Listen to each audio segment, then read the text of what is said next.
Les deux exemples du disciple bien-aimé et de l'apôtre des nations donnés hier ont montré que telles pensées sont à proclamer aux hommes et telles autres à chanter à Dieu.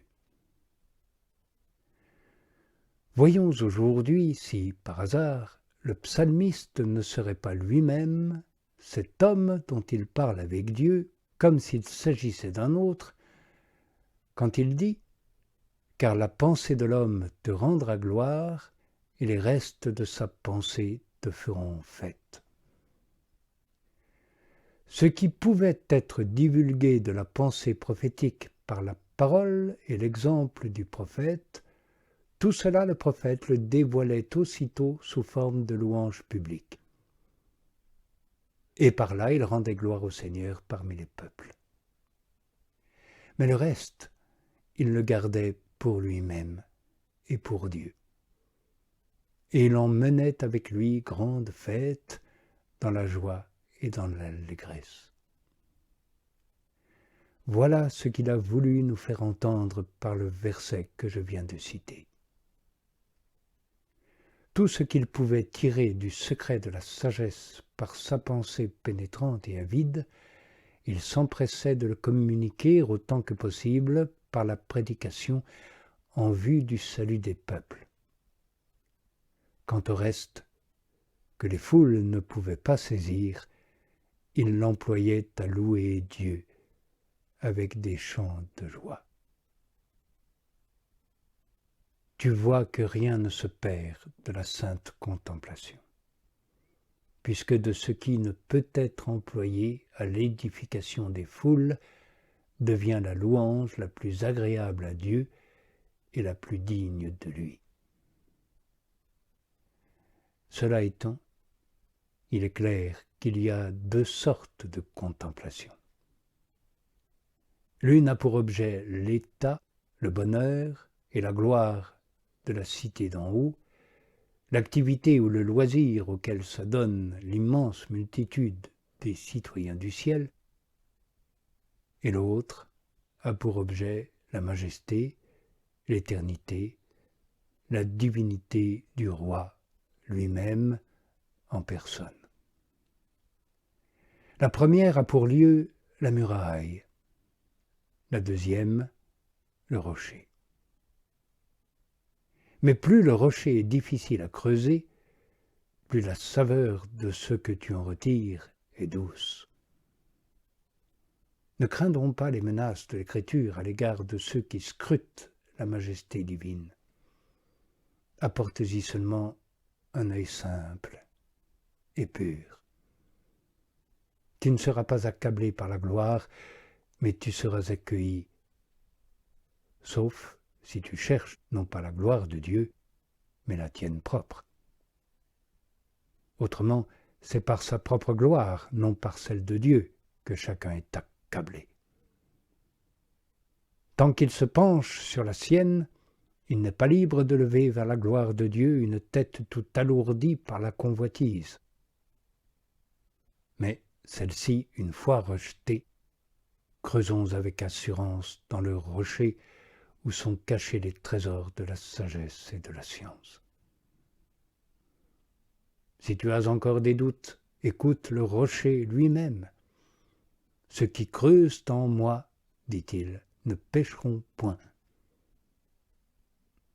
Qui me donnera des ailes comme la colombe, que je m'envole et me repose? Oui, l'homme doux et simple trouve le repos, là où est accablé l'homme rusé, ou l'homme orgueilleux et avide de vaine gloire. L'Église où l'âme fidèle est une colombe.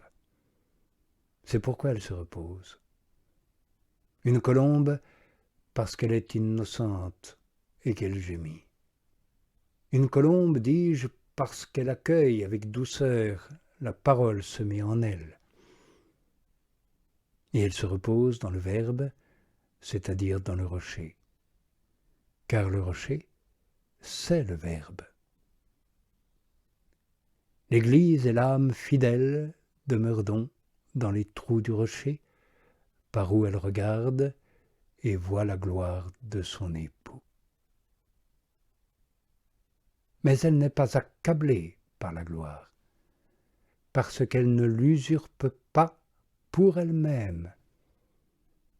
Elle n'est pas accablée parce qu'elle ne scrute pas la majesté de Dieu, mais sa volonté. Pour ce qui est de la majesté, elle ose parfois y porter son regard, mais comme pour l'admirer, non pour la scruter.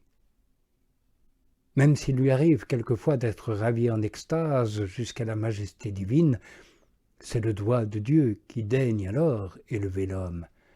Ce n'est pas la témérité de l'homme qui pénètre avec insolence dans les profondeurs de Dieu. L'apôtre, pour excuser son audace, dit qu'il a été ravi. Quel autre mortel osera s'aventurer par ses propres efforts dans cette effrayante investigation de la majesté divine, et observateur indiscret, forcer l'entrée de ces mystères redoutables? Ainsi, à mon sens, il est dit que ceux qui scrutent la majesté sont pareils à ceux qui en forcent l'entrée. Il ne s'agit pas certes de ceux qui sont ravis jusqu'à elle, mais de ceux qui veulent la forcer. Aussi sont-ils accablés par la gloire. Oui, il est effrayant de scruter la majesté divine, mais il est sans danger et conforme à la piété de scruter sa volonté. Pourquoi ne m'appliquerai-je pas à scruter avec le soin le plus attentif le mystère de la volonté glorieuse à laquelle je dois obéir en tout point? Douce gloire qui ne procède que de la contemplation de la douceur de Dieu, que de la vue des richesses de sa bonté et de son abondante miséricorde. Car nous avons vu cette gloire, la gloire qu'il tient du Père comme Fils unique. La gloire qui s'est ainsi manifestée est certes toute empreinte de bonté véritablement paternelle. Et cette gloire ne m'accablera pas, même si j'essaye de la pénétrer de toutes mes forces. C'est moi plutôt qui lui serai rendu semblable. Car, contemplant à visage découvert la gloire de Dieu, nous sommes transformés en cette même image, de clarté en clarté, comme par l'Esprit du Seigneur. Nous sommes transformés lorsque nous sommes conformés. Mais à Dieu ne plaise que l'homme présume se conformer à lui par la gloire de la majesté, plutôt que par la docilité de la volonté. Oui, ma gloire sera de m'entendre dire un jour « J'ai trouvé un homme selon mon cœur ». Et le cœur de l'époux, c'est le cœur de son père. Et quel est-il? Soyez miséricordieux, est-il dit, comme votre Père est miséricordieux. Telle est la ressemblance que l'époux désire voir lorsqu'il dit à l'épouse « Montre-moi ton visage ». Ressemblance dans la piété et dans la mansuétude. L'épouse lève en toute confiance ce visage vers le rocher à qui ce visage est semblable. Approchez-vous de lui, dit le psalmiste, et vous serez illuminés. Vos visages ne seront pas couverts de confusion. Comment une âme humble serait-elle confondue par celui qui est humble? Une âme sainte par celui qui est saint. Une âme docile par celui qui est doux. Oui, le pur visage de l'épouse ne jurera pas plus avec la pureté du rocher que la vertu avec la vertu, la lumière avec la lumière.